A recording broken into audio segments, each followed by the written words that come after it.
in this video, I'll be showing you how I made a fringe clipping that transformed my look from this to this. And trust me, this is not your regular fringe clipping tutorial. So walk with me in this video as I'll be showing you the simple steps I used to achieve that look. This tutorial is beginner friendly and it contains every detail that you need, so make sure you watch this video to the end without skipping any part of this video. The first thing I did was to measure a 4 by 4 inches measurement, meaning the length was 4 inches and the width was also 4 inches. Okay, so the next thing I did was to mark out the line. So just watch what I am doing here because I basically just used my discretion here. So what you're going to do is you're going to mark out 2 lines that are going to like cut across the length and the width. Just watch what I am doing here and get the process. When you're done with that, the next thing you want to do is to mark a straight line on the left hand side and on the right hand side as well. Okay, then I marked another one as well. Can you just watch what I am doing here? It's very simple. So the space between this, now we are going to just ventilate in between the remaining space, the point where I did not mark. Just keep watching the video and follow the steps. You see that point? That is the boundary of the work. That is, your work is not going to go beyond that boundary, that line that I'm pointing at. Okay, these are the pieces of hairs of leftover bundles that I'll be using to make this fringe clipping, and that's the beauty of making a fringe clipping yourself. You can always use your leftover bundles to make it so that you don't just throw them away, so it becomes useful.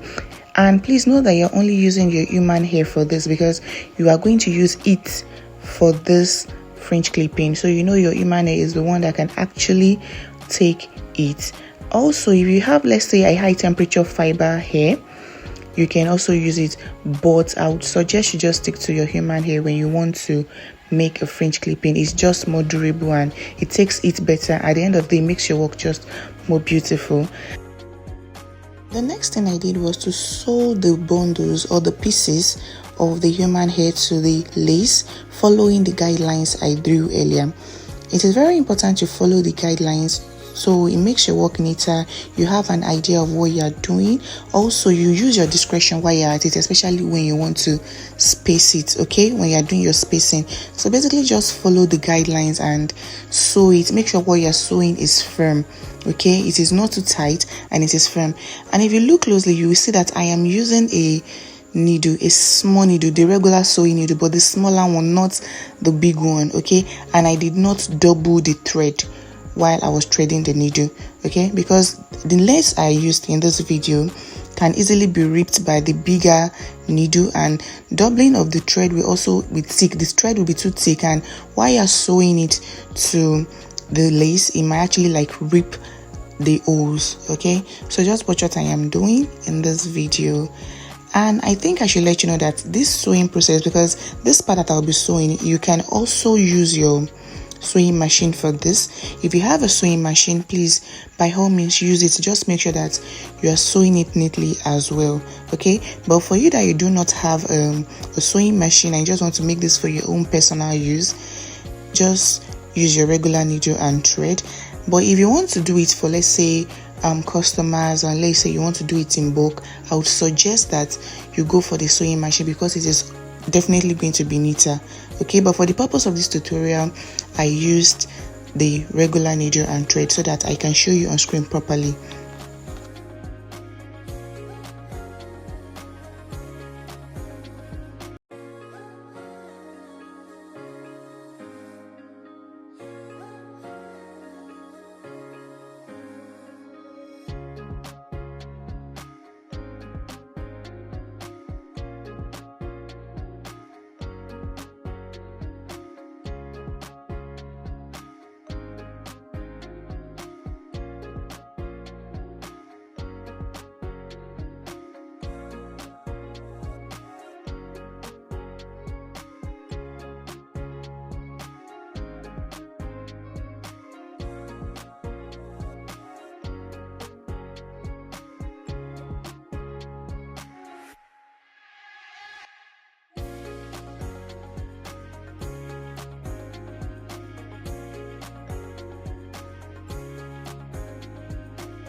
After I finish with the first line, which is the one that cuts across the length to the width to the other side, I went to the next line.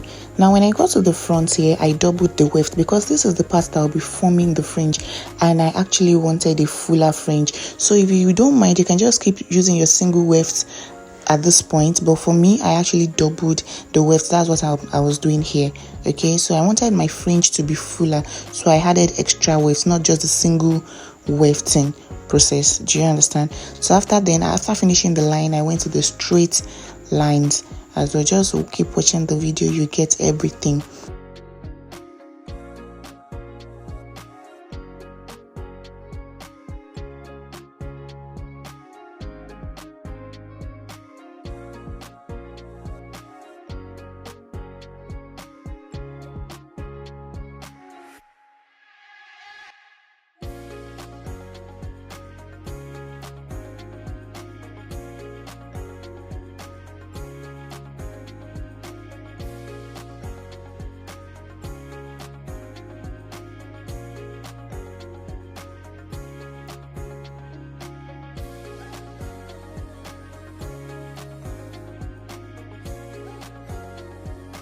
At this point, I was done with the two lines that cut across the length and the width, which is from the left hand side to the right hand side basically.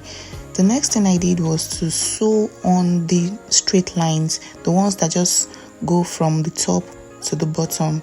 So I sewed on the two lines, both on the left hand side and on the right hand side. So keep watching what I am doing. As usual, you will get it.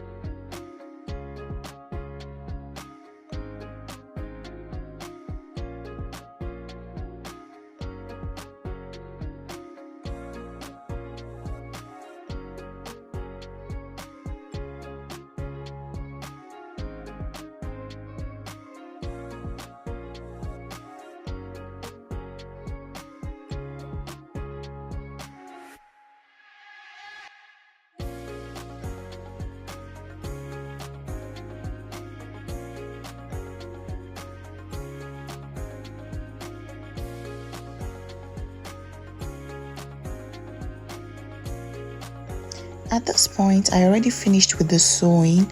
The next thing to do now is to ventilate. Now, if you look at the space remaining, there is a need. We cannot leave that place vacant. The next thing to do there is to ventilate and ensure you have a clean middle part. To create a clean middle part, I ventilated on some lines to the right hand side and I ventilated on some lines to the left hand side.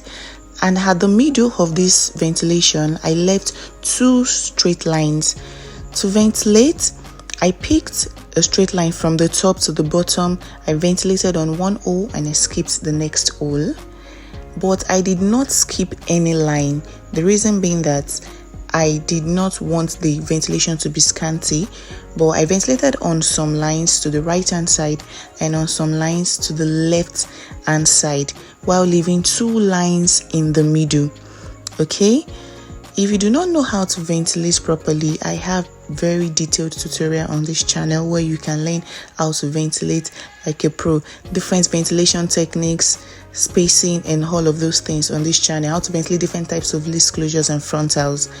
Just go to this channel, go to my videos and see all the videos on hair ventilation and you get the gist. So I will not be dwelling much on ventilation in this video.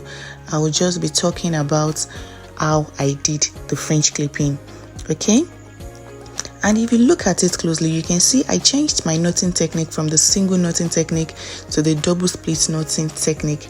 If you do not know about the techniques, once again go and watch my other videos. I've explained these things in the other videos. And for the double split knotting technique that I used, I changed to it because I wanted the fuller effect. I wanted the hair strands that I ventilated to cover the weft that I sewed. Okay, that is the purpose of the ventilation.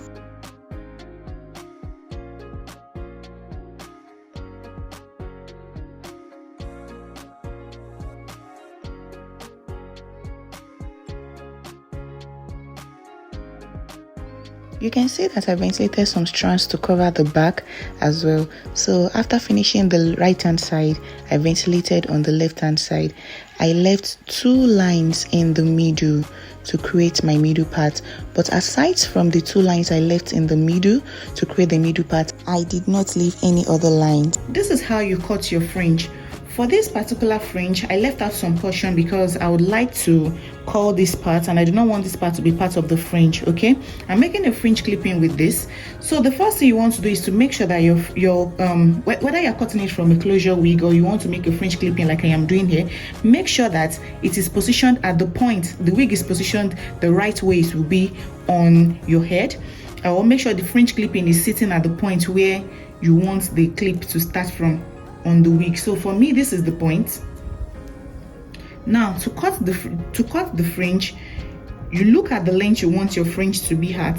For me, this is the length I want, and that is the position where you place your hand. So I'll be using this hand, my right hand. So you do the peace sign, you take it, you put it on the length of the fringe clipping that you want, or the fringe you want to cut. Then you twist it, the other hand takes it. After doing that, the next thing to do is to cut. The cut has to be horizontal, okay? If it is not horizontal, some parts will be uneven, so you go ahead and cut.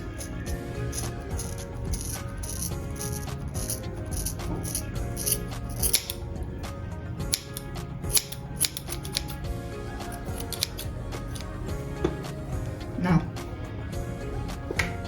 look at this.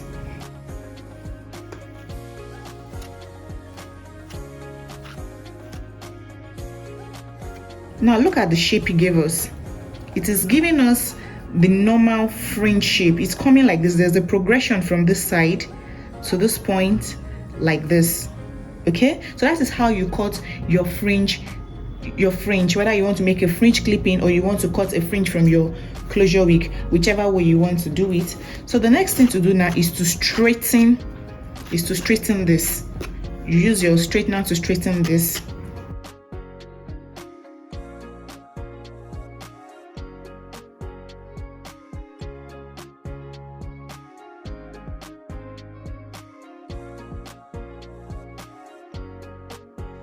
It is important for you to know that while straightening your fringe, you have to bulb it. You are not like running the straightener from the top to the bottom like that, like just like that. You are going to bulb it a bit when you're moving towards the end. Watch what I am doing in this video. You see that I was straightening it from the top, and when I got closer to the tip, I had to like change the direction of my straightener to make sure that the fringe is actually well bulbed. Okay, it is an important part of making a fringe. You have to make sure that you bulb the tip of the fringe you are creating.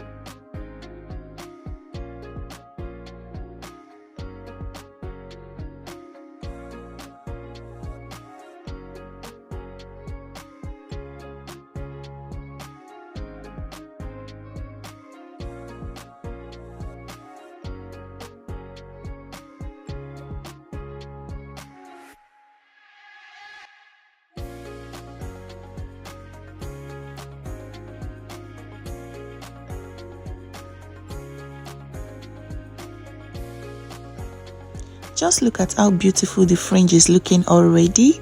After I finished bulbing the fringe, I had to curl the other sides that I left out. But for you, if you are not doing this particular style, if you do not want a curled part of your fringe, you do not need to do this part, okay? But for the ponytail, I'll be using this for.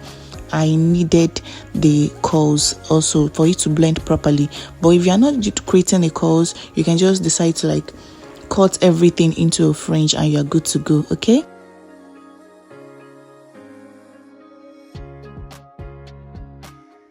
Of course, there is a need for something to attach the fringe to our hair, and to do that we'll be using the clips. You can see the clips I used in this video. I got them from a local wig store in my area, so you can take a screenshot of this and show it to a local wig store in your area, or maybe just order online from a store that you know you can get it from. I attached it to the fringe on the left hand side and on the right hand side because of the size of the fringe clipping I made. You can see the red lines I drew with the marker are still on the lace. I drew those lines just for the purpose of explanation. This tutorial is beginner friendly, but if you understood everything I did, you don't need to draw the lines. And if you want to draw the line, make sure you use something that you can easily wash off. Okay, the next thing I did was to cut off the extra lace, and this is how the fringe clip-in looks. Trust me, this fringe clip-in is a game changer. I mean, you do not have to cut your hair just because you want to rock a fringe look. You do not need to get a new wig. At the same time, you can change your look within few seconds. All you just need to do is put on the fringe clip-in like I am doing here, and you're good to go. Did you see my look before I put on this fringe clip-in? Can you see how I look now? I mean, can you see how this fringe clip-in just elevated my look? Trust me, this is something you should have in your hair collection, because why not? 1 minute you look basic, the next minute you look like a bad day. This is the lazy day hairstyle, ladies.